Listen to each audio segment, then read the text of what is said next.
What up? It's your boy Red here. I'm gonna be going over Magi, I don't know, The Labyrinth of Magic. All right. It's an anime that's on Netflix. I think it might be on Crunchyroll too. Basically, this anime focuses on dungeons in a way. Not really. They kind of do where you could go in this dungeon, capture the dungeon, get the power from a djinn, which is this mystical blue being, depending on how it looks like. Different names, gives you power, marks whatever material you have, whether it be a sword, a necklace, a watch, whatever. And then you get money too, and then get rich. But you capture the dungeon to get power, basically. Whether it be financial wise or actual literal power. The show follows characters around. They capture the dungeon together, and then they get separated. And then we find out more about this world, how slavery is incorporated, how slavery affects people, the monarchy, the weakness of people, everything. I liked it just because of that. I wish there was more dungeons to capture. I think there's only one or two they do in first season. But hey, I love all the characters. I wish I could go over every character, but I'm going to stick with the main ones. And yeah, that's how we start, alright? And yeah.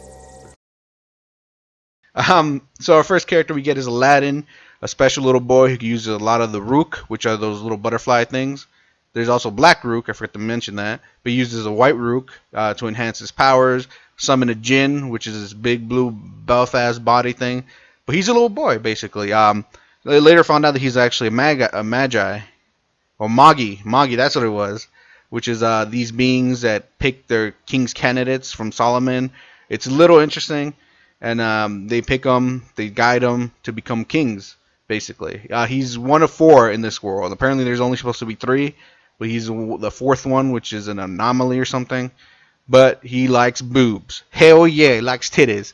And then we have his, who eventually becomes his king's candidate, but Alibaba Salluja. He was a merchant when you first meet him. He's a honest, hardworking dude. Has a lot in his past, and this first season does explore that, like all his past and where he comes from. They don't really explain that in the beginning. That's more towards the end. He's a kind-hearted dude. Does not stand for slavery or putting their population of people down, the poor people, and only the aristocrats being rich. He hates that. He uses a knife. He's trained in the style of his home country, how to fight, which is perfect for the djinn he gets after they defeat that the dungeon. Another character they meet during the whole thing in the first part episodes is Morgiana, can't say it. She's a finalist from a country, powerful people, strong physically. She's actually really strong. She's actually a slave in the beginning, and due to Aladdin and Alibaba's help, free her in a sense.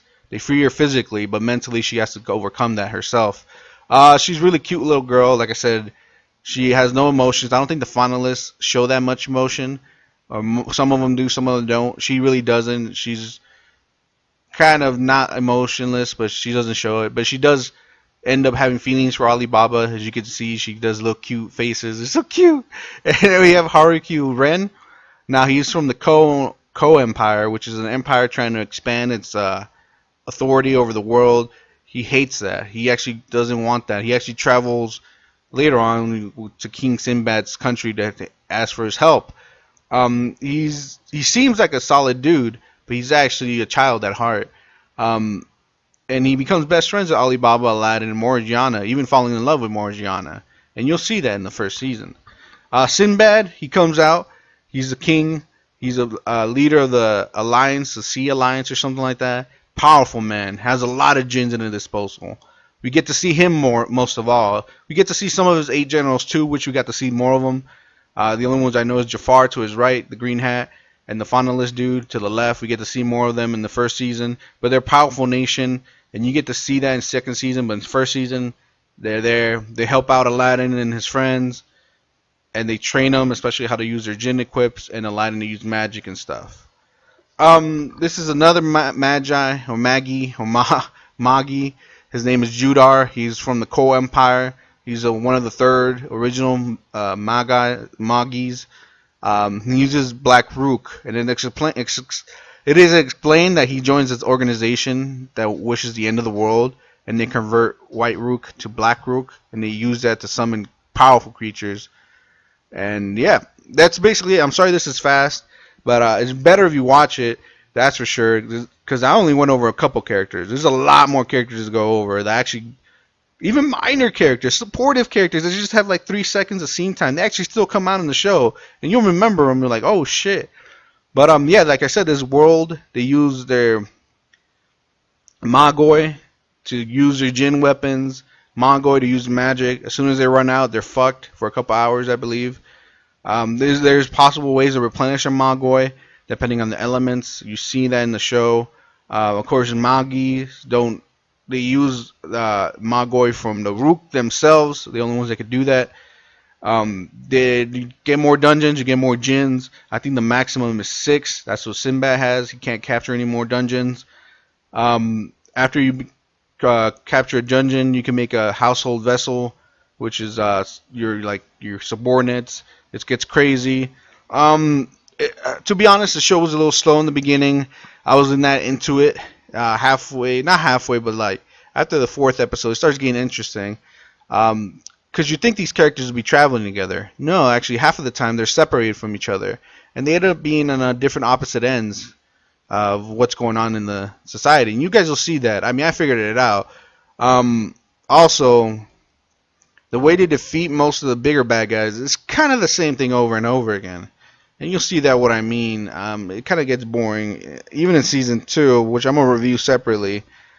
But the whole aspect of the dungeons, it was interesting. I was like, oh shit, some dungeons. But you didn't get to see that many.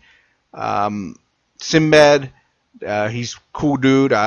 Luckily, they did make a show about him, but it's like they made it afterwards. So would I say watch that first? Nah, just watch Magi and then just watch Sinbad, because there's some characters there from the Magi show. They're still coming out in Sinbad, so you know who they are. So far, I love the endings of the first seasons, especially the characters from different empires. And wow, there's so many characters. Like I said, I wish I could go over all of them, but this is a fast review because I've been making too many long ones. But overall, the music was pretty tight too. I like the first opening. The openings after that were But what would I give this? Oh, man, it was entertaining. I like it. I like never don't waste time on the filler much. They just keep going to the main plot, and I think that's what they keep doing. Like in 7 Deadly Sins, this one, they just keep going. They go over, they skip time, which is fine by me. They do it right. So, you know what? I'm gonna give it a 7 out of 10. I liked it. It was a little bit above average. It wasn't bad. I'm actually excited because I finished the 2nd season, and I like that one better. But hey, thanks for watching. Hit that like, hit that sub. I'll catch you all next time.